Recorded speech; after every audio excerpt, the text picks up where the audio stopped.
Welcome to part 11 of this series, The State of the United States Economy and Society. I'm Edward Dodson. This section is titled, Can We Feed Everyone? Well, most of us live in towns and cities. We're totally dependent on others to produce the food we require. Yet there are significant threats to our food supply. Climate change, conversion of agricultural land to other uses, and the high cost of agricultural land each requires a public policy response that will result in sustainability of our essential land resources and the production of the food that we need. About 920 million acres of land across the United States is dedicated to agriculture. Some of the best land is under increasing pressure from sprawling development. One consequence is that even rural land prices are climbing to a level that prevents younger adults who would like to enter farming from acquiring or even leasing sufficient land.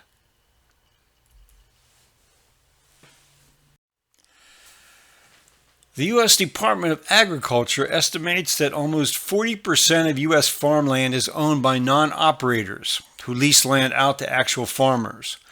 More than half of cropland is rented, compared to just over 25% of pasture land.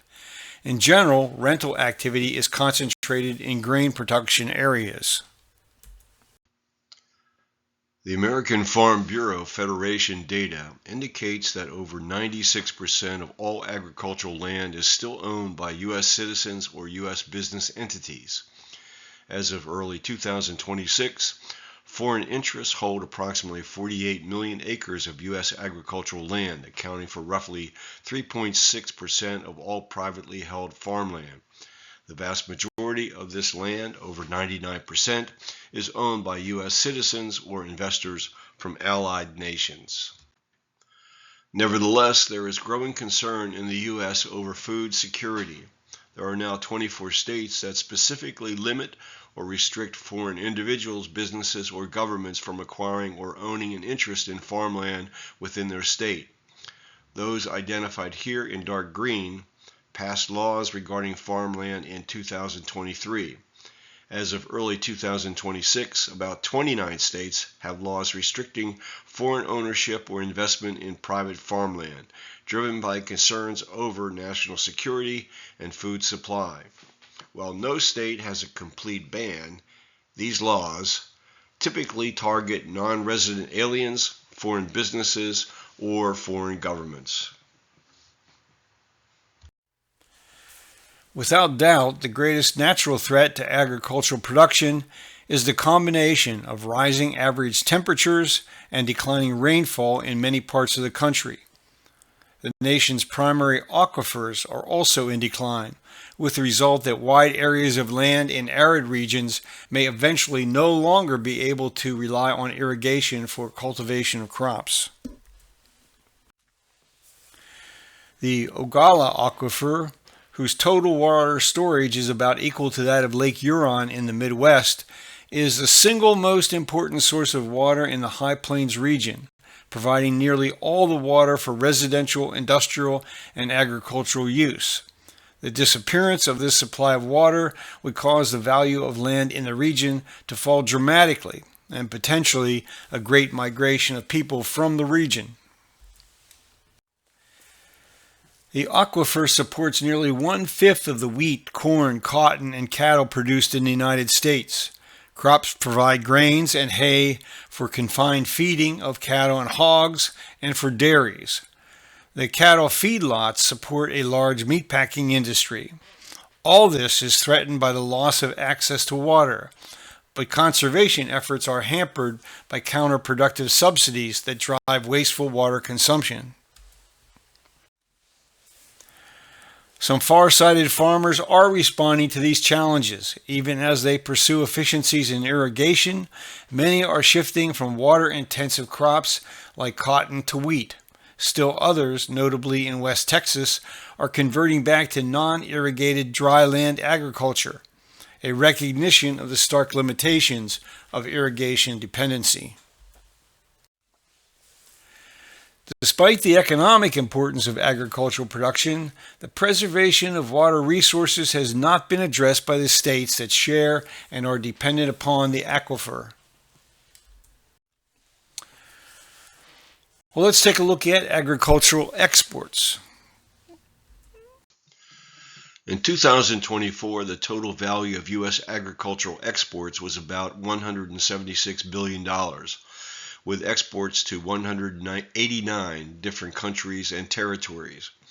U.S. agricultural exports in fiscal year 2025 were down to $170.5 billion. This shift is primarily driven by a significant drop in high-value exports to China and increased global competition from South America. As of July 2025, U.S. soybean exporters had sold just over 3 million metric tons of soybeans for export in 2025-26, which begins September 1. That volume is a 20-year low for the date and is down 12% from last year. China, historically the largest buyer of U.S. soybeans, drastically reduced its imports for much of 2025 due to a second round of trade tensions and retaliatory tariffs. A late October meeting between U.S. and Chinese leadership led to a trade agreement where China committed to purchasing 12 million metric tons by the end of 2025 and 25 million metric tons annually through 2028.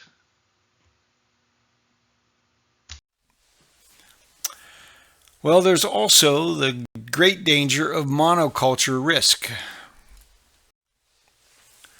An important lesson not all farmers have learned is the risk of growing a single crop. In the short run, monoculture reduces costs of production, but exposes the farmer to crop failure or unforeseen falling prices and/or demand reduction. The environmental damage caused by monoculture production is also potentially devastating. David A. Widmar, an agriculture economist at Purdue, explains that U.S. producers have in fact been diversifying for several decades in order to protect themselves from declining demand or prices for specific commodities. He writes, "It's also important to recognize that the types of agricultural products the United States exports have shifted through time. In the 1970s, a majority, 70% or more, of the value of ag exports were bulk exports. They were shipments of commodity wheat, corn, soybeans, etc. More recently, exports of consumer-oriented agricultural products have grown significantly. Those products, such as meats, dairy products, fruits, nuts, and prepared foods, accounted for 47% of the value of exports in 2017. Bulk exports accounted for half the value of exports in the 1970s. Today they are at 35%.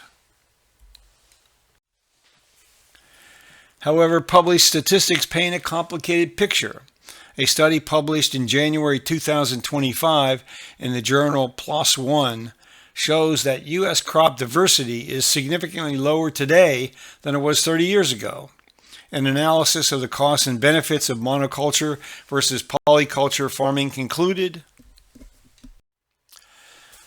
despite some benefits of monoculture for industrial agriculture, the environmental disadvantages of this method of farming in the long run outweigh its positive aspects. That is why it is important to move to smarter agricultural approaches and practices. Although it may seem obvious, it's worth mentioning that the best alternative to monocultures is a polyculture system. That is, constant alternation of different types of crops in the given farmlands. Polyculture helps different species of crops complement each other and make better use of soil nutrients. An example of departure from monocultures in the European Union is the Greening Initiative, or Green Payment, which consists in providing an annual subsidy to farmers who incorporate planet-friendly approaches and methods of growing crops. And now let's take a look at agricultural imports. U.S. agricultural imports for fiscal year 2025 were estimated at $219.5 billion, a record high that reflects an increase of roughly $13 billion over the previous year. This surge, coupled with stagnant exports, contributed to a record agricultural trade deficit of approximately $50 billion. Let's look at the California situation. Over a third of the country's vegetables and over 3/4 of the country's fruits and nuts are grown in California. Sales in 2025 amounted to $61.2 billion. California is now developing a climate resilience strategy to help farmers manage water scarcity and extreme weather.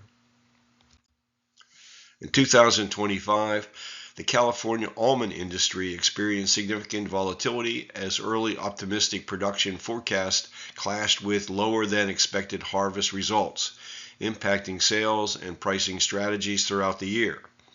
The U.S. domestic market saw consistent year-over-year declines, with October 2025 shipments dropping 28.5%. As of February 2026, California's water reservoirs are in a strong position, continuing a multi-year recovery from previous drought conditions. Statewide water storage is at approximately 114% to 120% of the historical average.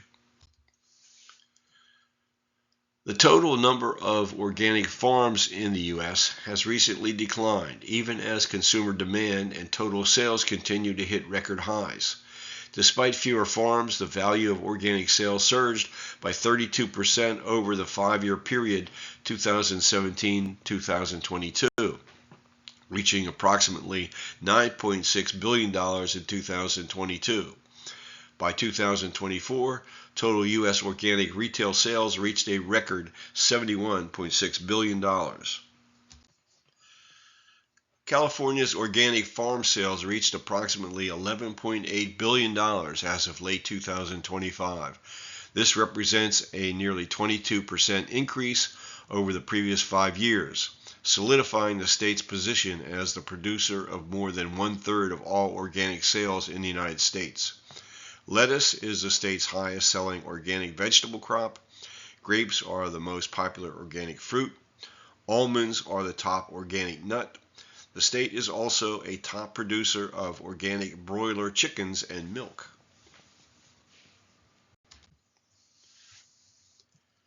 At $21.5 billion, organic produce held its top spot as the standout category, continuing to be the primary entry point for consumers into the organic market. In 2024, the category accounted for 30.1% of total organic sales, with a growth rate of 5.2% for the year. Berries remain the star of the organic produce category, with sales rising another 10.3% in 2024. Bananas also had a particularly strong year, with sales climbing 15.5%. New apple varieties and tropical fruits such as mangoes, kiwi, and pineapples continue to gain momentum. Well, there's a 40% problem that we have to deal with. Americans waste about a pound of food per person each day, which comes to 150,000 tons of food tossed out by U.S. households every day. Too little thought is as yet given to the environmental damage caused by the methane generated by all of the rotting food in our landfills. Every year, the amount of food waste generated is around 38 million tons, only 5% of which is diverted away from landfills and incinerators. Growing this food requires 30 million acres of land, 780 million pounds of pesticides, and 4.2 trillion gallons of irrigated water. In response, some cities have adopted ordinances that require restaurants to separate all compostable materials from other waste. Food kitchens providing meals to low-income individuals are forming partnerships with restaurants and other organizations to recover unconsumed food. Colleges have started compost programs utilizing cafeteria scraps. Elsewhere, college students are delivering cafeteria leftovers to local food shelters. Another positive development is that at least a few of the world's largest food companies are measuring and publicly reporting on their food loss and waste. In the United States, Campbell Soup Company, Kellogg Company, Unilever, and Walmart all have active food loss and waste reduction programs. Well, there is something positive to report with regard to land being returned to agriculture use. In many U.S. cities, extensive areas have been abandoned by industry and by residents. Slowly, some of these areas are being converted into community gardens and even urban farms. The city of Detroit, which in 2013 had some 200,000 vacant parcels of land, passed a new urban agricultural ordinance. Recent 2026 reports identify nearly 1,400 community gardens specifically feeding the city. Broader estimates from 2025 indicated that the city boasts over 2,500 urban farms and gardens in total. One company, Hance Woodlands, owned by Detroit resident John Hance, acquired 1,500 parcels in 2013 with plans to establish a large urban farm. Opposition from community groups and city officials concerned about one individual gaining control over a large amount of land, even if currently abandoned and having almost no sales value, forced Hance to change his plans. He purchased 150 acres of land at $200 per acre from the city. Hance demolished 50 blighted houses, clearing the land of trash and weeds, and began to plant trees with the intent of eventually harvesting the timber. Since starting, Hance Woodlands has cleared more than 2,000 parcels and invested over $1 million to remove 77 dangerous structures and rehabilitate 79 houses. A reclaimed vacant commercial structure now serves as the Hance Woodlands office. There are critics, of course, as one has noted. I do not believe Hance and Mennonite pastor farmer Michael Score are racist. They sincerely believe the free market will serve their self-interest while benefits spill over into the neighborhoods adjacent to Hance Woodlands. This project has helped a few neighbors, but my concern, based on a systemic and historic analysis of Detroit, is that it is contributing to the racialized schizophrenia that King prophetically critiqued, the means and ends masked by unacknowledged white supremacy and class privilege. Another economically distressed northern city, Cleveland, is also undergoing a dramatic expansion of community gardens and urban farming. Even New York City has managed to cultivate vacant land. Brooklyn is home to a gigantic rooftop farm called Brooklyn Grange. Well, that's it for the story of agriculture right now. What's next? We are a nation that relies heavily on borrowing to acquire much of what we purchase and consume.